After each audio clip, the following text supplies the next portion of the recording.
الحمد للہ رب العالمین والصلاة والسلام علی خاتم النبیین و خاتم المعصومین اما بعد۔ محترم سامعین کرام، اس سے پہلے ویڈیو میں ہم نے صفات خالق و مخلوق یعنی وہ صفات جو خالق اور مخلوق میں مشترک ہے لیکن شرک نہیں، یعنی حمد اور مولا کے بارے میں ویڈیو بنائی تھی۔ اس ویڈیو میں ہم عزیز لفظ یعنی عزت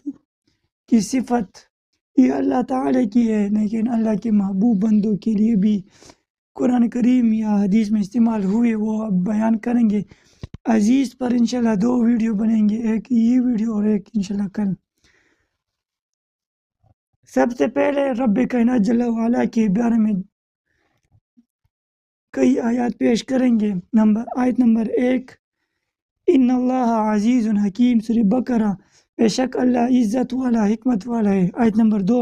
فإن العزت للہ جمیعا، تو بے شک عزت ساری اللہ کے لیے۔ آیت نمبر 3، فللہ العزت جمیعا، بس اللہ کے لیے ساری عزت ہے، سورہ فاطر۔ آیت نمبر 4، لا الہ الا هو العزیز الحکیم، نہیں ہے کوئی معبود مگر وہی جو عزت والا حکمت والا ہے۔ آیت نمبر 5، ان ربک هو القوی العزیز، بے شک تمہارا رب قوی عزت والا ہے۔ آیت نمبر 6، سبحان ربک رب العزت عما یصفون، پاکی ہے تمہارے رب کو، عزت والے رب کو ان کی باتوں سے۔ یہ آیات مبارک سے روز روشن کی طرح واضح ہو گیا کہ اللہ قدوس عزیز ہے، ہر قسم کی عزت و عظمت اسی کو زیبا ہے، ساری کی ساری عزت اللہ کے لیے ہے۔ اب آئیے دیکھتے اور آپ سماعت کریں کہ عزت کسی اور کے لیے ماننا یا جاننا کیسا ہے، کیا شرک ہے یا نہیں۔ یہی قرآن میں آیا ہے کہ ہر قسم کی عزت اور ساری کی ساری عزت اللہ کریم کے لیے۔ ہاتھ اٹھا کر خدا بزرگ و برتر سے حق فہمی کی توفیق طلب کرتے ہوئے ملاحظہ اور سماعت فرمائے۔ یہی قرآن کریم رسول معظم صلی اللہ علیہ وسلم اور اولیاء کی عزت و شکاف الفاظ میں بیان فرماتا ہے، وَلِلَّهِ الْعِزَّةُ وَلِرَسُولِهِ وَلِلْمُؤْمِنِينَ وَلَكِنَّ الْمُنَافِقِينَ لَا يَعْلَمُونَ، اور عزت تو اللہ اور اس کے رسول اور مسلمانوں کے لیے ہے مگر مومنوں کو خبر نہیں۔ اب دل پر ہاتھ رکھ کر، دماغ پر زور دے کر اور خدائے لم یزل جل جلالہ سے حق قبول کرنے کی توفیق مانگ کر سوچئے کہ جن باتوں کو وجوہ شرک قرار دے کر لوگوں نے مسلمانوں کو مشرک کہنا شروع کر رکھا ہے، اگر وجوہ شرک یہی ہے تو کیا قرآن شرک سے بچتا ہے یا نہیں؟ کتنے کج فہم ہے وہ لوگ کہ مسلمانوں کو الزام شرک دینے سے نہیں رکتے، خواہ ان کی مزعومہ شرکیہ آلودگیوں کی لپیٹ میں قرآن عظیم کی تعلیمات بھی آ جائے۔ سماعت کرے، اللہ کریم جل وعلا ارشاد فرماتے ہیں، اِنَّا أَرْسَلْنَاكَ شَاهِدًا وَمُبَشِّرًا وَنَذِيرًا لِتُؤْمِنُوا بِاللَّهِ وَرَسُولِهِ وَتُعَزِّرُوهُ وَتُوَقِّرُوهُ وَتُسَبِّحُوهُ بُكْرَةً وَأَصِيلًا، بے شک ہم نے تمہیں بھیجا حاضر و ناظر اور خوشی اور سناتا، تاکہ لوگوں تم اللہ اور اس کے رسول صلی اللہ علیہ وسلم پر ایمان لاؤ اور رسول کریم صلی اللہ علیہ وسلم کی تعظیم و توقیر کرو اور صبح و شام اللہ کی پاکی بولو۔ حضرت علامہ قاضی ایاز مالکی اندلسی رحمہ اللہ فرماتے ہیں، فَأَوْجَبَ اللَّهُ تَعَالَى تَعْزِيرَهُ وَتَوْقِيرَهُ وَأَلْزَمَ إِكْرَامَهُ وَتَعْظِيمَهُ۔ شفا شریف۔ اللہ تعالیٰ نے حضور نبی کریم صلی اللہ علیہ وسلم کی حرمت و توقیر کو واجب قرار دیا ہے اور آپ صلی اللہ علیہ وسلم کی تکریم و تعظیم کو لازم قرار دیا۔ مذکور آیت میں پہلے ایمان کا ذکر ہے، لِتُؤْمِنُوا بِاللَّهِ وَرَسُولِهِ، پھر رسول کریم صلی اللہ علیہ وسلم کی تعظیم و توقیر کا حکم ہے، وَتُعَزِّرُوهُ وَتُوَقِّرُوهُ، پھر اس کے بعد عبادت کا ذکر ہے۔ مذکور آیات سے مذکور ترتیب سے اس حقیقت کی طرف اشارہ ہے کہ ایمان مقدم ہے، یعنی ایمان کے بغیر تعظیم رسول نامقبول ہے، اور تعظیم رسول کے بغیر ساری عبادتیں، نماز، روزہ و ذکر خیرات سب بیکار اور بے وقت ہے۔ ارشاد باری تعالی ہے، وَمَن يُعَظِّمْ شَعَائِرَ اللَّهِ فَإِنَّهَا مِن تَقْوَى الْقُلُوبِ، اور جو شعائر اللہ کی تعظیم کرے تو یہ دلوں کی پرہیزگاری سے ہے۔ شعائر اللہ اللہ کی دین کی نشانیوں کو کہتے ہیں، جلالین شریف میں ہے۔ اللہ تعالیٰ فرماتے ہیں ان الصفا والمروۃ من شعائر اللہ، بے شک صفا اور مروہ اللہ کی نشانیوں میں سے ہے۔ صفا اور مروہ کو اللہ تعالیٰ کی قدرت نے شعائر اللہ کا نام دیا، اور شعائر اللہ اللہ کی تعظیم کرنے والوں کے دلوں میں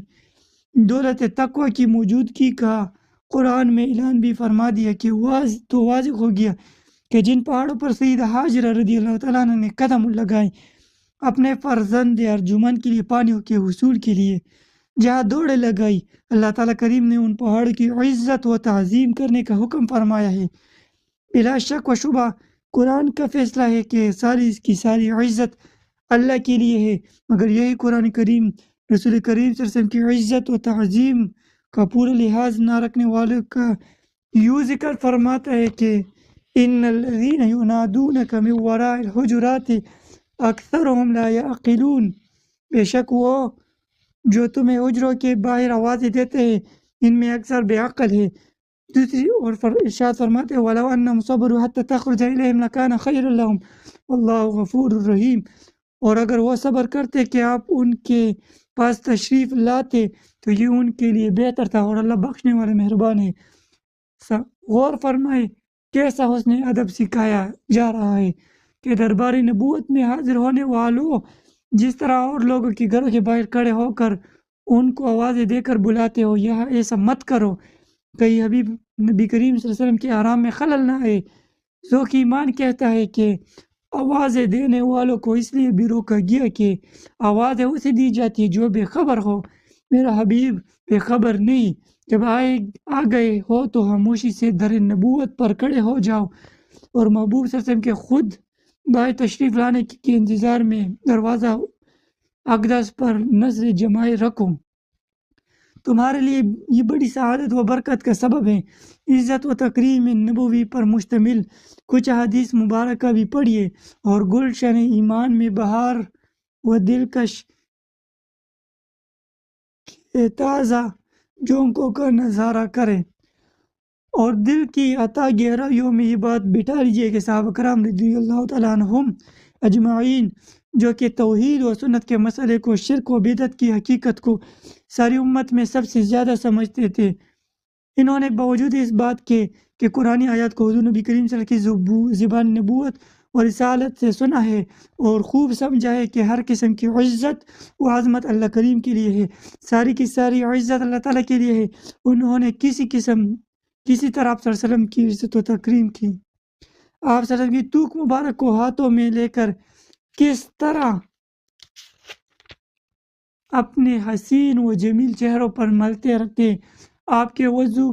لے اپنے آپ صلی اللہ علیہ وسلم کے وضو والے پانی کو کس طرح کوشش سے حاصل کر کے چہروں اور جسموں پر ملتے تھے۔ بخاری شریف میں ہے حضرت عروہ بن مسعود رضی اللہ تعالیٰ عنہ جب کہ مسلمان نہیں تھے مقام حدیبیہ پر حضور نبی کریم صلی اللہ علیہ وسلم سے گفتگو کے لیے حاضر ہوئے۔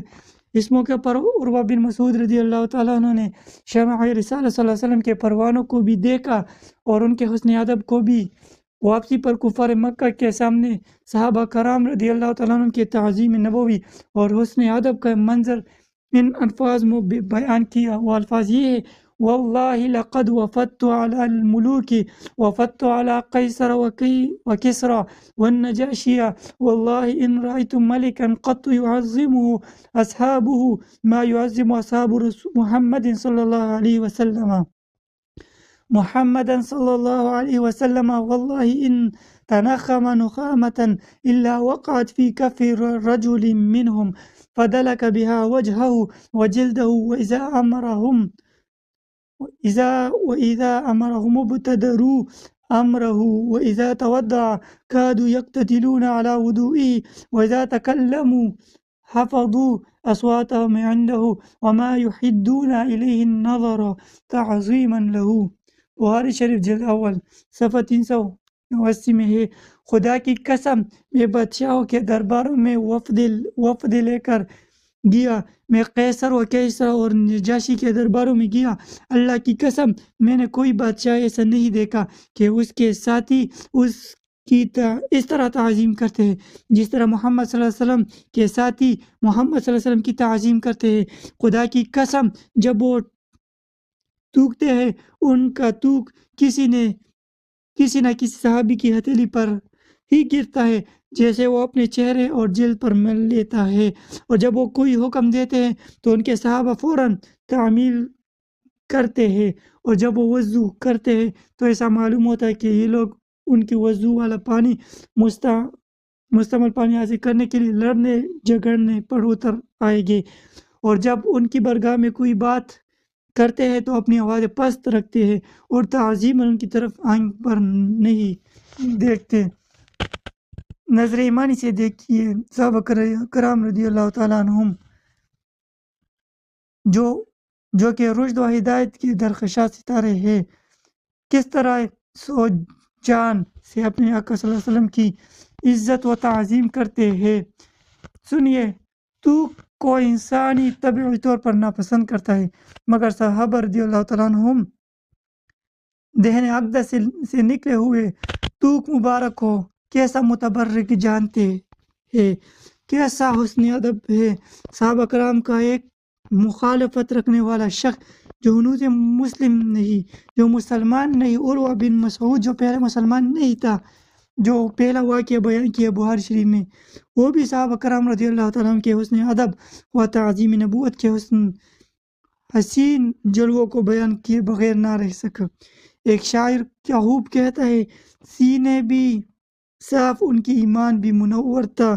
خوشبو محبت سے ہر سانس معطر تھا، اے دنیا سیکھ ادب سرکار کے یاروں سے کہ ہر ایک صحابی ادب و تعظیم کا پیکر تھا۔ محترم سامعین کرام،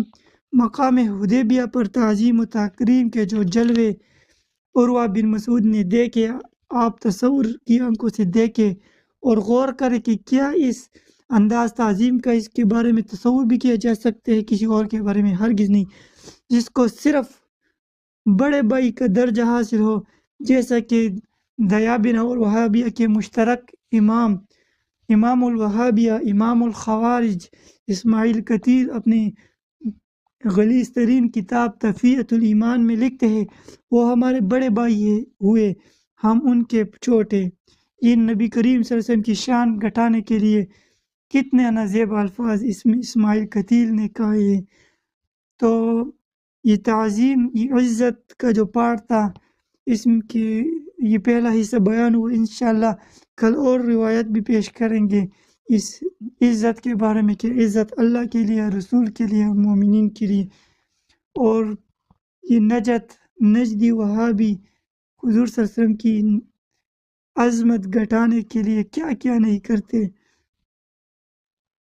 اللہ جل وعلا سب کی حفاظت فرمائے اور عقیدہ اہل سنت پر ہم سب کو